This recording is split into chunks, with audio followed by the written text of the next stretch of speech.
Hey folks, welcome back to another video. It's a nice day out there, a bit cloudier than it was.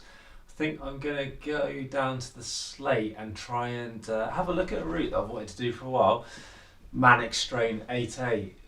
When routes get hard on Slate, they get really thin, so I'm going to set a rope up on it and just go get down on my own. And just have a look at it and see if it's worthwhile having as a bit of a project, because I've tipped a few 8As but not on Slate. The thinness, well, it's going to be nails. I know it's going to be desperate, and probably have some big moves. I think it was chipped back in the day, and it's supposed to suit tall people. It's a John Redhead route from the 80s, I think it was. But I'm psyched to have a look at it. Never been down it before, so I'm going to go down and I can just chat through how I set up a rope, and how I kind of not necessarily work a route, but have a look at a route and try a few moves. I'm not going to get on it today and try and do the whole route in a one or anything. I just want to look at it and see if it's worth having as a bit of a project. So I'll show you the setup for that. But it's great just to be able to nip down and have a bit of time. But as we're here, come on up, boy, up. We should say happy birthday to the boy, looking fidgeted. Happy birthday, boy! He's 5 today, so I thought he should appear on the film. And apologies if you don't like seeing an Englishman and a Welsh dog on your videos, as I got grief from someone in America once upon a time. But that's just my videos, isn't it? I don't want to be like every other video out there. So yeah, happy birthday to the boy. 5 years, can you imagine that? I've had him for 5 years. The time has flown by. So many things have happened in that 5 years. I'm not sure if he just burped or growled. So yeah, we'll go down there, have a look at that setup, and see what you think of it. Go on, haven't you? One good thing about this lockdown is definitely cycling to crags and stuff, and trying those new crags that are local because of the the 5 mile thing and that. But this whole cycling to the crags is great. I'm trying to think how I can make it like more part of my normal working routine. But very occasionally it'll work, maybe a day at Lion Rock on an RCI course or something. But it's really hard to make it work in North Wales. It's quite, in terms of being in a car, everything's really pretty condensed, but yeah, on a bike it's just not possible to obviously ride down to Traumatic and have anything left of the day, because it'd take you flipping ages, especially on this big fat mountain bike. But it's ace, isn't it? Like, just proper slow pace of life. Look at that. Yeah, it's not exactly a mega view, but it's flipping lush, isn't it? Got to be doing more of this.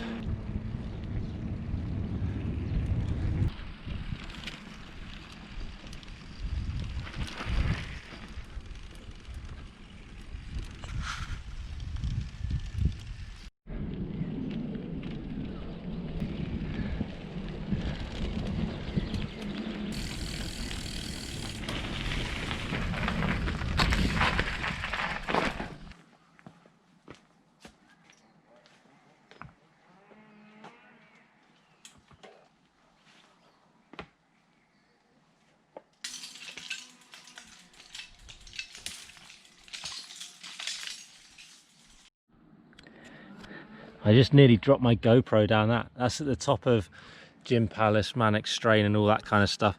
And a bit of a fissure going on. It's probably been like it for years. But see, it's nicely held together by some tree roots from that bad boy.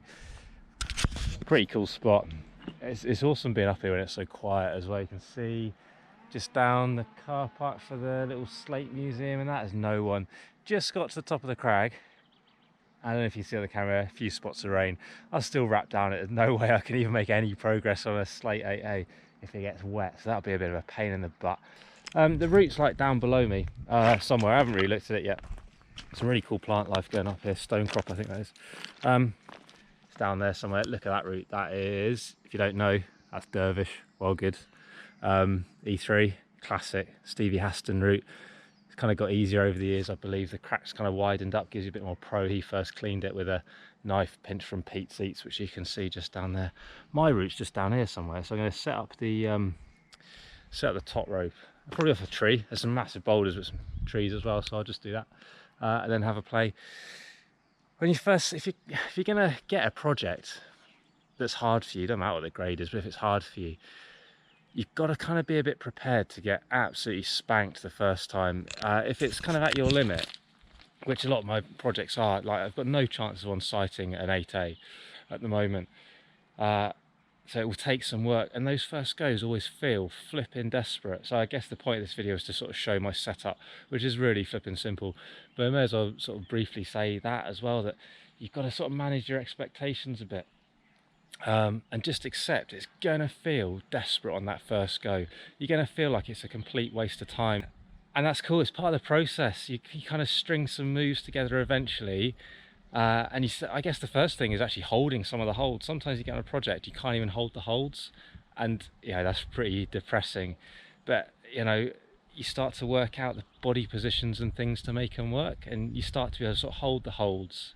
And then the next step is you kind of string a move or two together from hold to hold, and eventually you kind of make some progress in that sense, and maybe you can do the route in sections, and then you start to think, okay, I can do these moves, but how on earth am I going to kind of clip, place gear, whatever it is, depending on the route, while I'm doing that. And eventually that kind of comes into it as well, and then you start to think about actually linking it all together, and then almost that's when the pressure increases a bit for me. Then when I know I can do the routes, that's when that kind of red point pressure kicks in. Up to that point it's pretty stress-free, just going and having a nice time and making progress. But when you know you can do it, that's like the self-imposed pressure kicking in. I love that. And then you just go for it, after a bit of a warm-up every time. And sometimes routes can take a long time. Sometimes the red pointing process might be done in a day. Some of my routes, I think the longest one was like 13 sessions, 8A in Chile. That's quite a lot, and used to find it really stressful, and now I only find it mildly stressful. Sometimes it really affects my sleep and everything. You get to like live and breathe the route, and sometimes I wake up in the middle of the night thinking about a particular move and stuff. But I love the process of it, and I love kind of the whole journey from absolutely desperate no way through to the successful red point, which often feels pretty steady because you've worked it and learned the moves. It's a bit like learning a dance routine. You can tell I'm the kind of person that learns a lot of dance routines, and then it just kind of flows and it feels so good. And for a lot of people, on sighting is what climbing is all about. Not so much for me. I mean, I like it, but actually I get more enjoyment out of really working a route and then flowing up that route once I've worked it. That's what it's all about for me. So, load of waffle, let's set this route up, find out where it is exactly first, and then I'll have a quick chat through sort of process of that, the mechanics of it all. So I've set up a little thing here. Started flipping rainy again, doing my nothing today. I thought it was going to be nice, I was going to put my shoes on, but it might just be an inspection today, but we'll see how we go. But just to show you the setup, it's all pretty simple. Bowling round a tree, it's a good solid tree. Sling round a tree, yeah, that's it's not a bad tree, it's nice and low down. I'm just going to shift that down a bit actually, so there's less leverage in that, but yeah, it's pretty healthy. It's bigger than thigh size, as is that one. Little overhand on the bike there, linked up to there, so it's all equalised, and then off it goes over the slate. Now it's put that down there for a second. Some sharp edges on slate, so you've got to be really careful about those edges and ropes running over it. So what I'm going to do is I'll kind of re-belay. There's some tat right on the edge that I've found, so I'm going to sort of put my rope system over the edge, going to attach to it, and then before I go off the edge I'm going to attach the rope to that tat as well, so it gives me an extra bit of gear, and it stops, because it's going to be quite bouncy on this rope going up and down, even though it's a static rope, a low stretch rope. So that'll take some of that stretch out, and it's only going to bounce off that bit because it's quite a long run of rope out to that edge, so that's worth considering. And then what I've got in my harness is, it's a sport route, this one, so I don't need any trad gear. Just got a load of quick draws, so I'm going to put them on, and then at least once or twice I'll clip these into the bolts, and I'll attach the rope, probably via a clove hitch, into them. So one, that directs the rope onto the line that I want to be climbing, or at least inspecting in this rain. And two, it takes out some of that bounce again, so less rubbing on edges. Once I'm over the edge, I don't think there'll be many edges. It's pretty vert and stuff and pretty blank. So I'll just put these on for that, and probably that's enough, to be honest. Got like 6 on me. See how we go. And then what other things I've got on me? Well, I'm going to take down. I'm going to actually ab probably on my gree, because it's just easy to shuffle up and down the rope. Remember, I'm not really looking to ascend in a wanna, so I'm going to stop every now and then, hoof the rope through the gree and stuff. And this is what I always tend to use for practicing these routes. There's loads of other setups, and more appropriate to sort of abseiling down, inspecting stuff might be the rig. And so I could use this. It's a bit more of a faff to pull the rope through, I find, but it's a rated bit of kit for this kind of job, so it is better. They're just over 100 quid, so you know, probably not many people are going to go and buy one of those just for inspecting the odd route. A gree kind of does the job just fine, in my opinion, but you are kind of doing slightly weird stuff by doing this. Okay, so you've got to make sure you're happy yourself with what you're doing. Other people will use a shunt, okay, that's like a mechanical prusik basically, so it slides up the rope much more nicely than a gree. They do have their issues. It's easy to grab that, and that releases it. It's easy for that to knock against something and release as well. And for them to really work well, you have to rig up a little chest harness or something to sort of direct them up here a bit. There's a really good video by Dave McLeod, who does a lot of this kind of stuff on his own working routes before he leads them. He uses a shunt, I believe, so watch that. That's worth a little investigation, but for me, I don't bother with it. By the time I get to the point of needing to be properly hands-free to do the climbing and stuff, I'm just going to come with a mate, to be honest, to give me a belay. It's just so much easier. And also, if they're climbing the route as well, you can just share the beta and just have a nicer time. There's other things out there, micro tractions and stuff, but for me, the gree just kind of does what it's supposed to do for what I want it to do. There we go, that's enough chat about that. So I'm going to attach this rope, go down to the edge, and we'll just have a quick chat about like explaining re-belaying kind of stuff as well. Okay, so what I've done, I've kind of half scrambled with the gree on and everything down to the edge of the crag, and the tap that I was looking at before isn't the right bit of tap for this route. Actually, now I've got to the edge, I hate cutting around the edge without being attached to something, so now on this I can have a good look around, and I found the right spot. So there's a chain and stuff there, and you can see the line of bolts going down there. How cool is that? This one good thing about the GoPro, look at that for a cool angle. Might screen grab that later as well. What I've done a little backup knot, you can just see there, because I'm on the gree. I do that if it's on a rig as well, just in case I opened it up or something by mistake. You can also see my 510 whites. They're not climbing whites, so these are mountain bike shoes, but like I said, I'm just having a look in this first instance, so I'm not even going to try and climb up. So the other thing I've got on my harness is my ascender, so this means I can just hoof around without expending too much energy. Just have a look at the line and see if it's worth getting the shoes on and stuff, and it looks really flipping cool from here. It looks skinny as anything, but that's hard slate for you. You can see with that bolt setup, it's a bit batty, isn't it? There's some proper bolts, there's some rusty bolts, there's some things without hangers, there's chains, there's crabs, there's all sorts going on there. So I'm going to re-belay onto that, so I'll show you that in just a moment. Okay, so you can see what I've done there. Sorry if that's really loud, my head's quite close to the microphone. That's the original abseil line that came down on. You can just get onto a ledge there, which is quite cool, and reach across to do this. I've just put a clove hitch onto a screw gate onto this kind of massive chains. I think that's kind of through two, so it looks like that's a decent spot to be in. So that's my re-belay now. So as I'm bouncing up and down, this rope is just about under tension, but that's not going to be affected and bouncing on edges or anything. That keeps me happy. The idea of ropes bouncing on edges is not good, so don't forget rope protectors. You know, if you're ever going to be on an edge or anything, put a rope protector on it and re-belay as soon as you can, whether that's on trad stuff or sport stuff like that. I wonder if that opens. Yeah, it does. Just out of interest. So now I can go down to the next bolt, which is over there. There we go. Bit run out to the top, this one. That'll be exciting. Hopefully that means it's a bit easier. It should be, looking at it. It's not too bad at the top. See that line of bolts going down there, like I say, chipped originally, but yeah, let's now ab down and have a look at it. Just to reiterate as well that I've got this backup on behind the gree, so if I pulled that handle by mistake or squashed it against the rock or something, just going to hit into that. The other thing I've done here is I've just, while I was faffing around, I've attached myself via a clove hitch as well, so it's just an extra level of security. That's literally just screw gated into my harness. What's quite good for doing this re-belay and stuff is to have your lanyard on. I improvised a bit with the rope, but put a lanyard on, you just clip into stuff. You can unweight this thing to do your Clove Hitch, and that makes life a lot easier. I've got loads of quick draws and stuff, so it's no great drama. But yeah, have something to attach to these bits and pieces with, because it's just so much easier when you can unweight the rope, because otherwise you've got to be stood on ledges. And as you can see, well, there ain't so many ledges on this route. How cool does it look though? I'm well psyched to have a play on it. That route there, you might recognise that from a few videos. That's called Gin Palace, a 7C. It looks desperate. I've climbed a few 7Cs, but that one does not appeal in the slightest. You kind of go up easily and then get into that kind of hanging groove.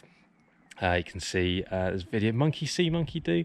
There's some famous climbers, Hazel Finley, Johnny Dawes, and some Matt something, maybe, American guy, or Canadian, I think, actually. I can't remember who did it. But it looks desperate going up that smeary groove and stuff. Is probably why there's a lever beam. I don't know if you can see that. And you get some finger locks going up through there to the top, and even that's cheeky, I think. Maybe one day, but it looks flipping hard, as does this 8A. But let's have a play. So what I've done so far is just add down like a couple of bolts worth, and I haven't re-belayed again yet. What I've done, I've just directed the rope just using a quick draw. So as I go down a bit lower, it'll pull down a bit more rather than out, just to keep the rope in line, really. Otherwise you end up swinging around, not able to get where you're going. You can see, what's that? Oh, I thought it was a plane or something that just on mowing the lawn. This route was originally chipped, and you can see evidence of that there. Two-finger pocket thing, pretty cool. I say pretty cool, obviously some places you'd be shot for doing that, but the slate had its own set of rules back in the day. Flipping ace. But I think the top bit kind of looks okay. We're not saying it easy by any stretch. Looks like big moves, like very reachy moves, really reachy moves, which it says in the book. But we'll go down a bit more, and I'll chuck in another re-belay just on the next one, I think. Okay, so last re-belay bit of chat. You see what I've done? I've attached with a quick draw there, because like I said, I forgot to bring the lanyard. Actually, no, I forgot to bring it down with me. It's up at the top in the bag, so I could have gone up and got it. But that works because it's not my sole point. I'm still on the gree-gree. I've never come off the gree-gree. And I've just Clove Hitched into that again. Perhaps you could use a a snap gate off a quick draw or something. But I had a screw gate, so you may as well use a screw gate, I reckon. I'm into 2 points at the moment, and I'm nearly at the bottom, and yeah, it's still looking good. Oh, there you go. That was kind of fixing the line to have a play on. I guess the final bit is just this little setup here of how to get past the moves. If you're playing on them, obviously you can just hoof up on the rope and stuff like that, but this little setup, which I've done another video on with regards to using this setup for coaching and stuff, you know, maybe this would be better as a rig. I've chat about that on that video as well. A setup here that makes life a bit easier. So all I need to do to ascend is pull on that one hand, pull down on that with the other hand. Hopefully you can see that. Pull down that with the other hand, and sort of a bit of a hip thrust and go. The route looks awesome. I'm definitely going to have a proper play on it, but you know, won't include that. This video is flipping long already, by judging by how much I've talked to the camera, but I hope it's been useful. There's loads of ways of doing this. Like I've talked about just using the gree-gree, and partly that's because a lot of people have a gree-gree already.